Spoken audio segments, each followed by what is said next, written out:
especially before I start, thank you very much to Dan and of course Jan for helping us come to this meeting today. They worked very hard over the last few months to bring this opportunity to you. We're grateful that they did, and I hope that you feel the same in return. Before we go any further, I need to explain the name. It's Daich, D-A-I-C-H. It's so bad on our radio ads we have to spell it out because no one understands it. And they ring us up and they go, is that Daich coatings and Daich and everything else? But it's Daich. It's actually a family name. It's from a family in Canada who've been making water-based roll-on products for the last 27 years. So our company has brought the range into New Zealand and Australia. We're going to focus a lot today on good old bench tops because everybody has a story and a question about bench tops. And I should explain that the brains of the outfit is actually Warren. He's sitting quietly here in the corner and he will be happy to answer any question you have because frankly speaking he's best qualified to answer. He's very hands-on and he's done a lot of projects around Wellington and elsewhere, so it's great knowledge to have. Can you hear me at the back there? Excellent, it's good to see you awake. What have we got next, Jan? I've got no idea. Okay. What you're seeing on here is a condensed version of what's in your presentation, so if you think that I've lost the plot, I probably have, but you've actually got more papers in your handout than are on the screen. It's all part of the process to keep things going. So, yeah, as I said, the nice thing about our product range is it's all water-based. It's very easy to do. I can do it, my dad can do it, anyone can do it. We quite often get phone calls about, can someone come and help us to do this? And we say, no, look, just go to anyone you want, any painter, any builder, any home handyman if you don't want to do it yourself. And those inquiries have stopped now as the word gets out that this is a very easy range of products to apply. That'll do, I think, Jan, keep going. Okay. This is sort of a family of products really, and we will focus a lot on bench tops, our most exciting product, but at the end of the day, you've got that display over there, and it really is about waterproofing options for decks or interior stuff. Sorting out your outdoor or your indoor paving, whether it's a garage floor, a driveway, footpaths, internal stairs, anything at all, that's the Roller Rock range of products. And of course you have to look after what you do and how you seal things and keep them clean, and we have a range of sealers that can do that for you too, and you can either have a very nice glossy finish or a matte finish, and again all these products are water based, and of course their favourite, the bench tops. So there you go, well done. Hands up, this is the part where you have to participate. Who's ever heard of cleaner etcher? That's good, I'll take my head off you. I had no idea, this guy knows all about it. So they tell me, well I do know, that cleaner etcher is something that you should be putting down on your surfaces first if you're going to paint something.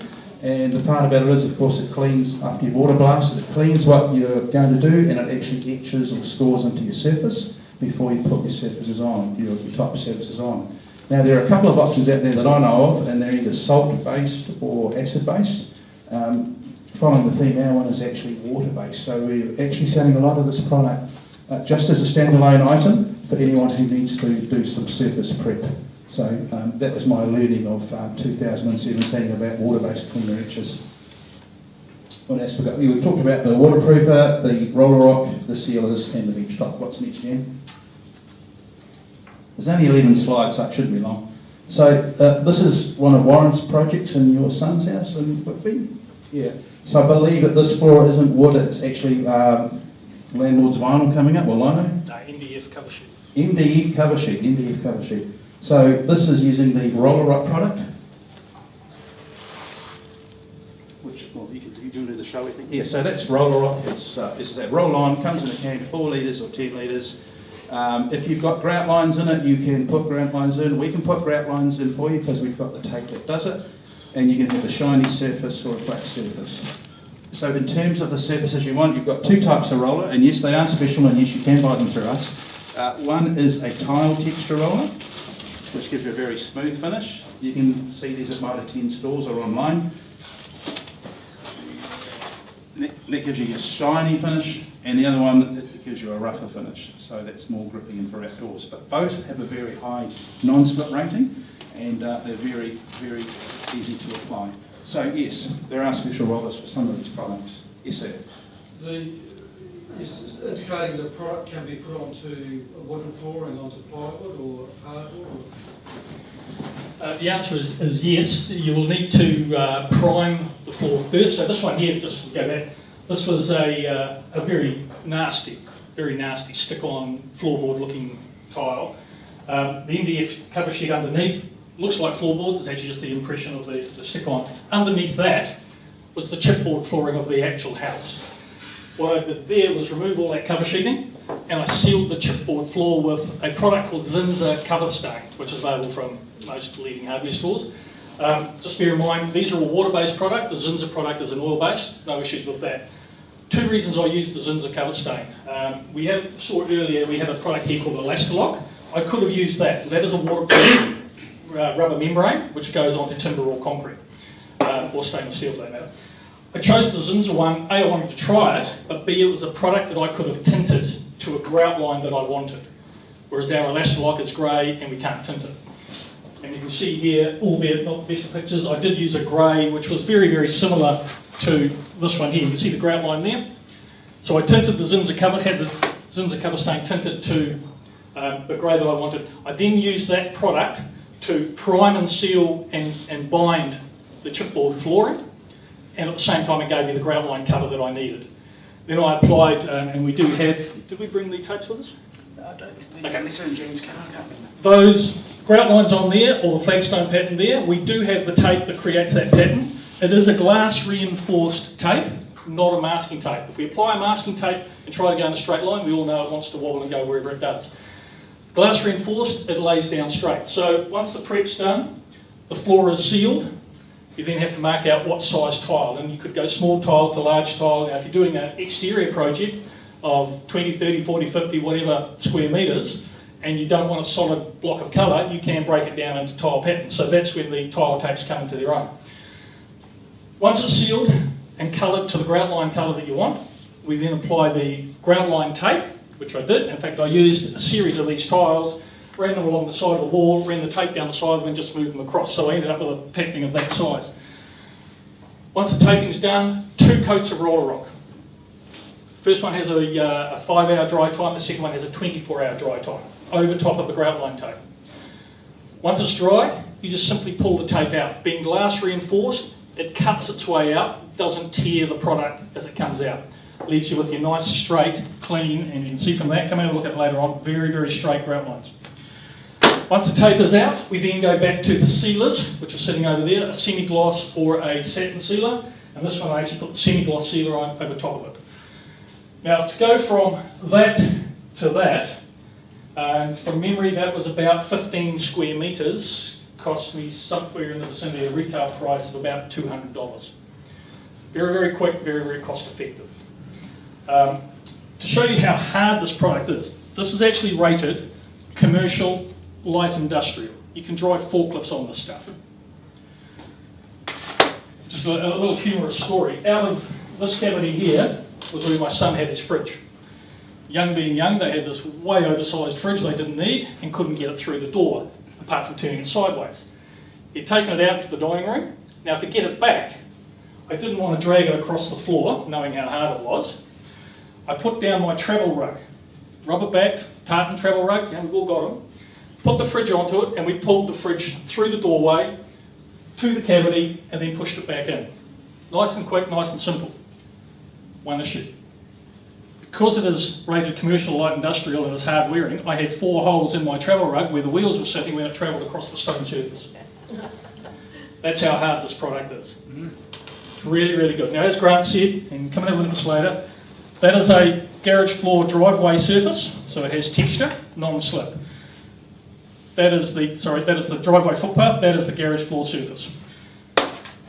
Just to give you an idea, numbers don't mean a lot at this time of the day, perfect anti-non-slip on the American standard is 0.000.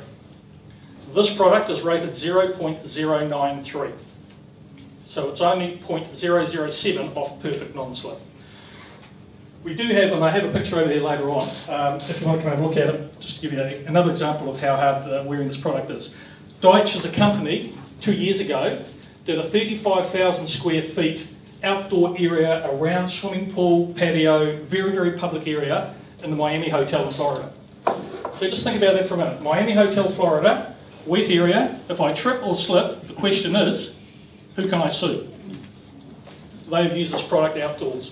So not only does it have a DIY domestic environment, it can go to a commercial environment as well. To the point we're actually using, we've imported some highway yellow in this product to do safety markings at a mega Mitre 10 store. They had issues with their commercial road paint, continually wearing off footpaths, pedestrian crossings, safety zones.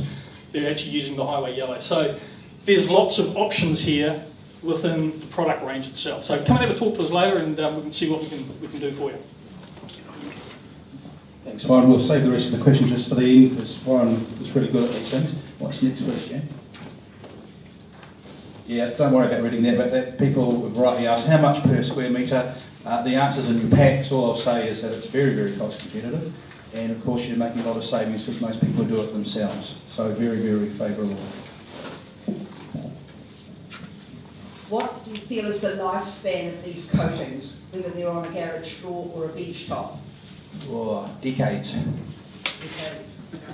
Yeah, everything is durable, but again, I stress that because it's water-based, if there is some major industrial accident or some major crash, you can literally just go over the top and start again.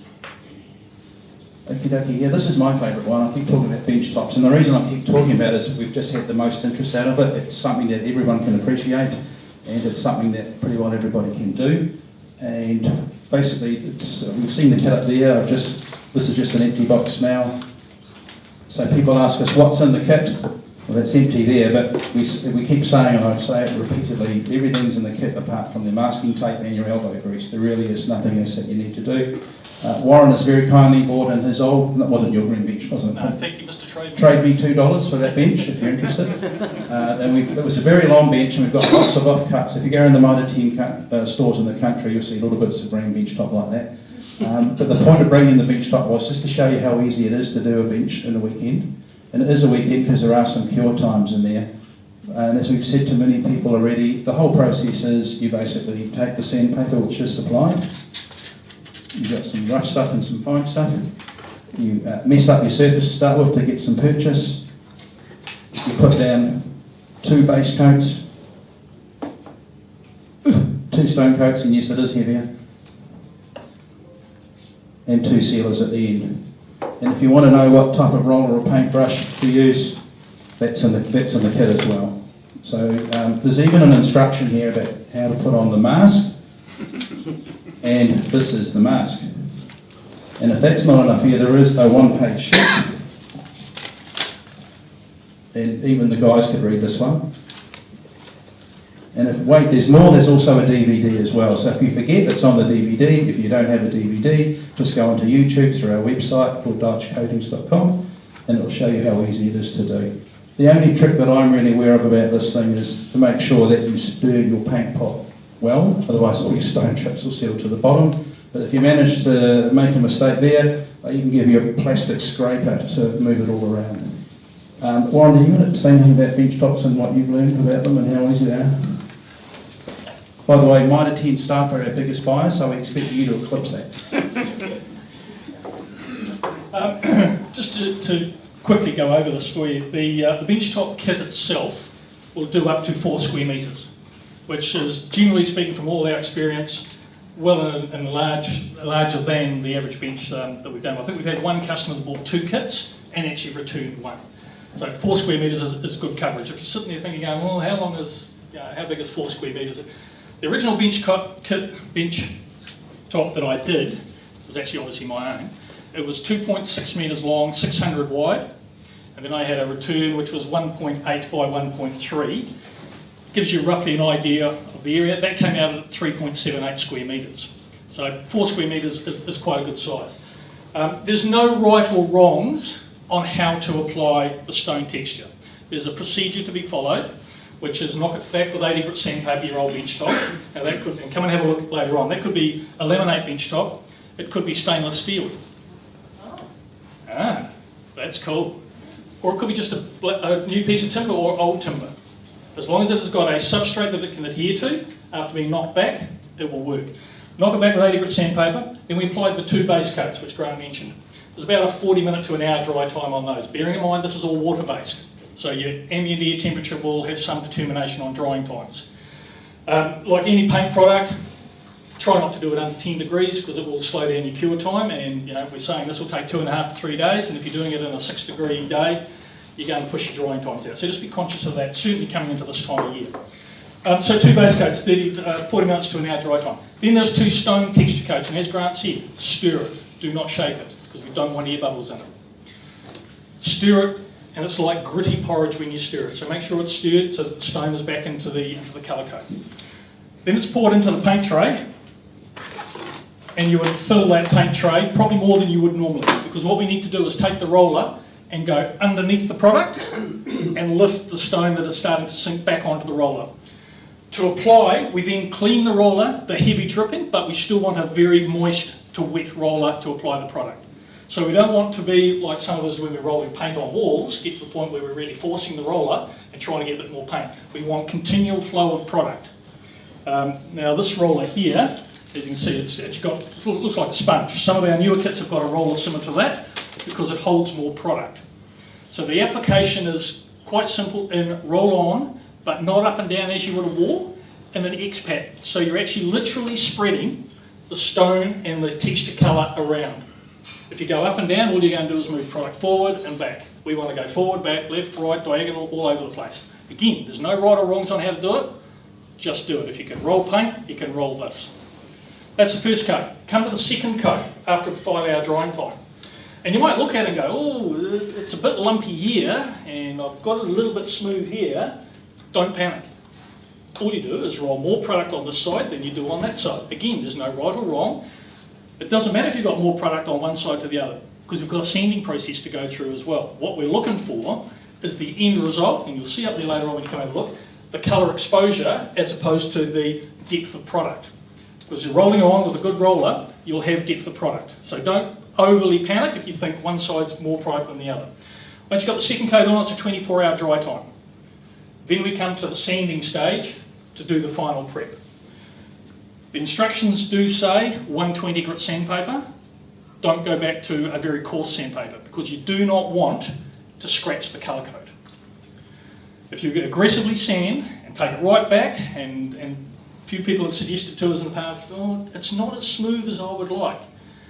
Let's understand, this is stone textured resurfacing, not smooth surface resurfacing. We can get it back fine as well. So you can start off with 120 grit sandpaper and then finish with a 150 grit sandpaper. And again, we've got samples up there you can come have a look at. It is quite smooth.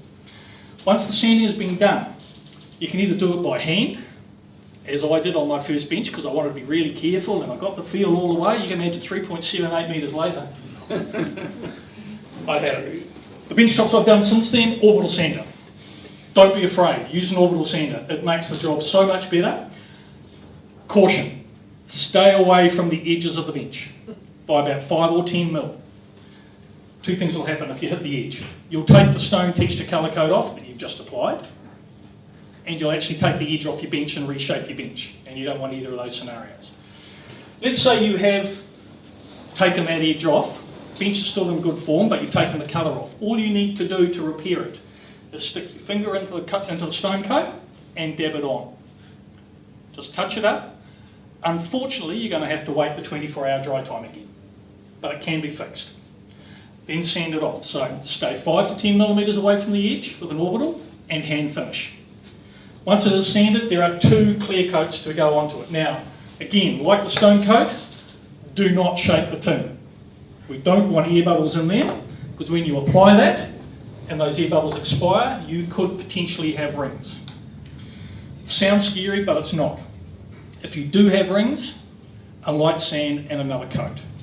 It is very, very thin. It's almost like water. Again, it's water-based, funny that, but it is very, very thin. 2 clear coats, one has a 5-hour and a 24-hour dry time. So you can see there's 2 24-hour dry times in there, the second stone coat and the second clear coat. So to look at a process of about 3 to 4 square metres, you're looking at 2.5 to 3 days. Everything going fine. If you have a mistake and you've got to retouch, you're going to put another 24-hour dry time in there. Once that second clear coat has cured and dried for 24 hours, you can then lightly use your bench. 7 days will give you full hardening cure. So for you guys in particular, and this is where it becomes quite relevant, for a 2.5 to 3 day process between tenants, or having to do the job while a tender's there is not a long period of time. Cost effectiveness on this, and we've all replaced benches and had tradesmen come in and do that, so we don't need to go to pricing of that. $2.99 is the retail. Through our website and your discount offer, there's a 20% discount on that. So go to the website, have a look, come and ask some more questions later on, have a look at the samples and see what we can do with that. It's not a bad answer, mate. Thank you. That's a short one. What's next, Jen? Yeah, this is Warren's bench top. You can explain it better, but as you can see, there's holes and bits and cracks and creases, and by just using a medium density filler and sanding off, you've got a good surface. So even if you've got something in a rental now that's looking a bit dodgy, it wouldn't be hard to make it look very, very nice for a very, very small price. That's the dry time stuff that Warren's been talking about, which is also in your pack, so we don't need to worry about that one. And the most important thing you need to know is the discount code NZPIF20, and you can access our website by going to your website, and we're part of the key partner program now, I believe. Under partners, we're under partners. And we're also about over time in terms of under partners, but I just want to re-emphasise that when you're looking at decorating your own place or somewhere else, it's really hard to know what to do in terms of colours and swatches and everything else, and you might feel that it looks one way on the website, it's going to be different in reality. At the moment, we're in 21 Mitre 10 stores throughout the country. If you live in Dargaville, I'm really sorry we haven't got there yet. I'm very sorry about Glenham, but that's coming. But you can go to Nelson. But we're in all the big places at the moment, including Tauranga for Dan, which is really good. We're just working on Rotorua now. So I understand it does pay to have a look, but when you have had a look and you are sure that what you want to do, just go through the website, our website, punch in your code. You'll get the discount applied, and we'll ship it straight to your door. Questions, sir? Can you put it over copper? Copper, I think you can, because it's just metal. Yeah, you can. It's just like the stainless steel. Yeah, you can. So just rough up the same paper, 80 grit, and away you go. Copper, that'd be a waste, wouldn't it? Okay, I'll just hand over the line for Richard. Yep. The Leicester lock? Yeah, can that be applied over butanol in an exterior roofing situation? So the answer to that is simply no. Not many things can go over butanol. The key with a Leicester lock, and we were talking to a couple of people earlier, it's all about your substrate. It's got to be in good condition, contaminant-free, and non-rubber based. So your butanol, no. Chemical resistant? Which product are we talking about? Like your finished product for The bench top? Bench top. So chemical as in, what are you thinking? Ice cleaning products. Oh, yeah. Okay, so day-to-day cleaning products, absolutely not an issue. That bench top you saw back there earlier, which had the white angled corner on it, that was my bench top. I actually imported the first kit of this just over 2 years ago, and my bench top today, and our bench top gets a hammering, just looks as it did 2 years ago. And we give it a hammering, we clean it with everyday chemicals. I've got to say, we've had a couple of stains appear on it for using turmeric, nice yellow stain. It cleaned off and faded out within about a week. So there is a certain resistancy in there. There is also a heat resistancy within the product. And we've talked a few earlier on about how long does it last. The answer to that is how you treat your bench top. If you cut on a laminated bench top and put knife marks in it, you will put knife marks in this product. If you take a hot pot off a stove and put it on a laminate and burn a ring into it, you will burn this product. So you treat it with respect, it will last the life of your bench, or a normal laminate bench top will last. So any cleaning products, household cleaning products, fine. Obviously acids with anything are going to be an issue, so you wouldn't be, unless you're a mad scientist, using acids in your kitchen, but day to day, not an issue. Sorry, you had a question? It was just if you had a join in your bench top. Yep. And obviously you paint over the top, will that join start coming through over time? So the answer to that is yes. Again, it comes back to the preparatory work. If you have a laminated join, and let's say one face has lifted, or there is a bubble in the laminate, you need to cut it out with a craft knife or trim the edge if it's the join, and again fill with a medium density filler. So again, it comes back to preparatory. If everything is smooth and flat, that is the finish you'll get. If you have a hole, and you can have a look there, we've got a hole repair over there that we've done, any deviation in the surface potentially can show on the top. So fill any holes you've got. The picture we had up there, and we've got over there, kind of look, my laminate had actually pulled back from the bull nose. So there was a black rim around the edge, filled it with medium density filler, available from any hardware store, and just go through the process. Sand, base coat, stone texture, seal, we wouldn't know it was there.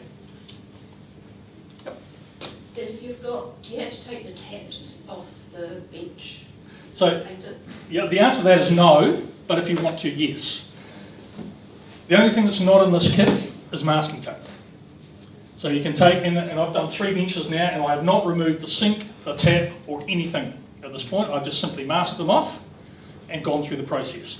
If you wanted to lift the sink out, you can, because you're going to sand it back to a semi-smooth surface, still stone textured, and then put the sink down. You've then got to re-silicone, re-cork the sink, but you don't have to, it's personal choice. Anyone else? How does it react to silicon contamination? It's silicone, as long as it's a neutral cure silicone, not an issue. If it's a solvent based, you wouldn't want to go there.